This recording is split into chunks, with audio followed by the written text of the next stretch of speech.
A very good evening dear viewers of the channel educate channel. और मैं चंद्र प्रकाश आपके लिए फिर से DHE चंडीगढ़ की अपडेट लेकर आ रहा हूँ।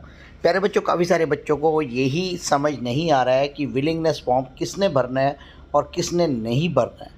और अगर आप गलती से विलिंगनेस फॉर्म भर देंगे जिनका अलॉटमेंट हो चुकी है, तो आपका पिछला कॉलेज से एडमिशन कैंसिल होकर दूसरा कॉलेज अगर अलॉट हो गया तो वो आपका पहला वाला कॉलेज कैंसिल हो जाएगा। प्यारे बच्चों, तो इसलिए बहुत ज़्यादा सेंसिटिव मैटर है। इसको पहले एक बार प्रक्रिया को समझ लें। और लगातार आपके कमेंट्स आ रहे हैं और लगातार आपके साथ जैसे संपर्क बनाए बैठे हैं, तो आपको लेटेस्ट अपडेट हमारे चैनल से मिल रही है। और जैसे कि पिछले लगभग 3 वर्ष हो गए हैं DHE की एडमिशन्स को कराते हुए। पिछले साल जब स्टार्टिंग करी थी, कोरोना का टाइम था, उसके साल से और आज तीसरा साल हमारा हो गया है। DHE की 3rd ईयर काउंसलिंग हम आपके साथ शेयर कर रहे हैं। तो इसमें पूरी बारीकी से आपको पूरी अपडेट्स दी जाती है। चैनल के अंदर सारी अपडेट्स हैं हमारे पास। तो DHE चंडीगढ़ की जो अपडेट है, आपको विलिंगनेस फॉर्म की अगर हम बात करें तो प्यारे बच्चों देखिए, सबसे पहली बात तो जो मेरिट लिस्ट आई है, यहाँ से मेरिट लिस्ट आपने चेक करी। मेरिट लिस्ट में अगर आपका नाम आ चुका है और आपको कॉलेज अलॉट हो गया है, तो और उस कॉलेज के अंदर आप एडमिशन नहीं लेना चाहते, तब आपने पार्टिसिपेट करने के लिए सेकंड काउंसलिंग में आपको विलिंगनेस फॉर्म भरना ज़रूरी है।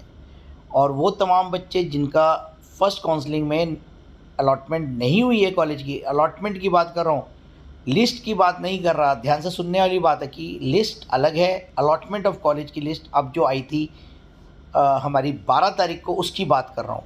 तो ये आप अलॉटमेंट ऑफ लिस्ट है, ये देखिए यहाँ पर बड़े ध्यान से देखिए, ये अलॉटेड कॉलेज की लिस्ट है। अगर इसमें नाम नहीं है तो आपने विलिंगनेस फॉर्म नहीं भरना है, आपने लॉगिन नहीं करना है, आपका ऑटोमेटिकली सेकंड काउंसलिंग में पार्टिसिपेशन हो जाएगा। अब जिन बच्चों की विलिंगनेस फॉर्म कब भरना है, जिनको फर्स्ट काउंसलिंग में सीट उनके मनपसंद मिल गए हैं, तो उन्होंने गलती से भी विलिंगनेस फॉर्म नहीं भरना है। अगर उन्होंने विलिंगनेस फॉर्म भर दिया तो उनकी सेकंड काउंसलिंग में हो सकती है कि अलॉटेड कॉलेज चेंज हो जाए। तो उसमें क्या होगा कि आप जिस कॉलेज में पढ़ना चाहते हैं उसकी बजाय दूसरा कॉलेज अलॉट हो गया, तो पहले वाला कॉलेज की जो आपने फ़ीस भी भरी है वो भी आपकी क्या हो जाएगी, रिफ़ंड तो आ जाएगी, लेकिन वो एडमिशन वहाँ से कैंसिल हो जाएगा। तो एक बच्चे को 2 सीटें तो अलॉट होएगी नहीं, तो ऑटोमेटिकली जब आपको दूसरी काउंसलिंग में दूसरी सीट अलॉट होएगी तो पहली कैंसिल हो जाएगी।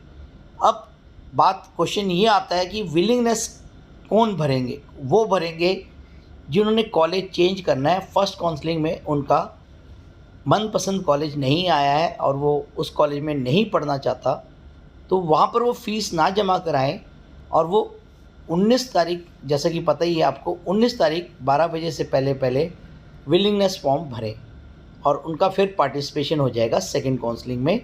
और उसमें भी ये रहेगा मेरिट के आधार पर, हो सकता है दोबारा ये कॉलेज अलॉट हो जाए या अपवर्ड ट्रेंड के हिसाब से उससे ऊपर वाला कॉलेज आपको, अगर मेरिट में आप स्टैंड करते हैं तो वो आपको अलॉटमेंट हो सकती है। तो ये थी आपकी पूरी जानकारी विलिंगनेस प्रोग्राम की।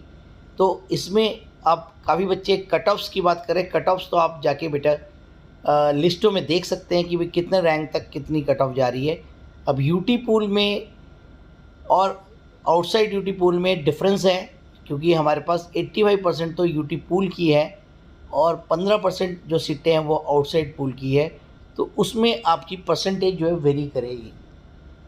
तो इसलिए यूटी पूल में एडमिशन के अंदर जो है मेरिट कम जाएगी और आउटसाइड पूल में मेरिट हाई जाएगी। तो हम इसमें कोई निश्चित सी मेरिट की बात नहीं करेंगे, तो वो तो आपको ट्रेंड के हिसाब से, बची हुई सीट के हिसाब से सेकंड काउंसलिंग में पता लग जाएगा। सेकंड काउंसलिंग के बाद फिर सीटें ओपन हो जाएगी, कॉलेज को दे दी जाएगी और उसके बाद फिर चलेगा कॉलेज में प्रक्रिया एडमिशन का। तो लेकिन वो भी जो एडमिशन्स होंगी सारी की सारी मेरिट के आधार पर होगी। मेरिट से बाहर कोई भी एडमिशन किसी भी तरीके का नहीं होता। तो इसी के साथ ही इस बात को ख़त्म करते हुए सबको शुभ रात्रि, कल का दिन मंगलमय हो। धन्यवाद। आपका चैनल पर हार्दिक अभिनंदन और चैनल को सब्सक्राइब करना मत भूलें।